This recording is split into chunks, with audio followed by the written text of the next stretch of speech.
దేవుని నామానికి స్తోత్రములు. అయ్యగారికి, అమ్మగారికి నా వందనములు. అందరికీ వందనములు. గుడ్ ఫ్రైడే శుభాకాంక్షలు అందరికీ.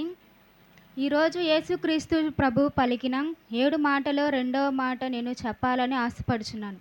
రెండవ మాట ఏదనగా లూకా సువార్త 23వ అధ్యాయం 43 వచనాల్లో, అందుకాయన నీతో నీకు తోడుగా పరదేశిలో ఉందునని నిశ్చయంగా నీతో చెప్పుచున్నానెను.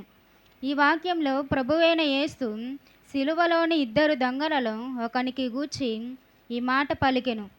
ఆ దొంగ ముందు దూషించిన తరువాత దేవుని అనుగ్రహం వల్ల మారిపోయెను. యేసును బ్రతిమాలెను. అదొక అత్యవసరమైన శక్తిమంతమైన చిన్న ప్రార్థన. యేసు దానిని అంగీకరించెను.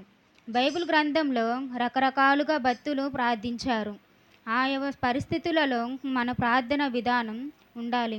యేసయ్య సిలువలోని దొంగలతో నేడు నీవు నాతో కూడా పరదేశిలో ఉందువని చెప్పెను. పాత నిబంధన ధర్మశాస్త్ర ప్రకారముగా మాత్రమే, అంతేగాని అందరికీ కాదు. అప్పుడు యేసయ్య క్రొత్త నిబంధన ఇచ్చాడు.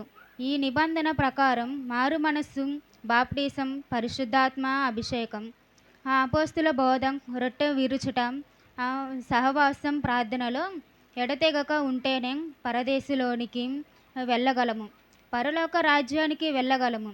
దేవుని అట్టి కృప మనందరికీ కలుగజేయునుగాక. ఆమేన్. దేవుడి మాటలు దీవించునుగాక. సమయం ఇచ్చిన దేవ సేవకులకి నా వందనాలు.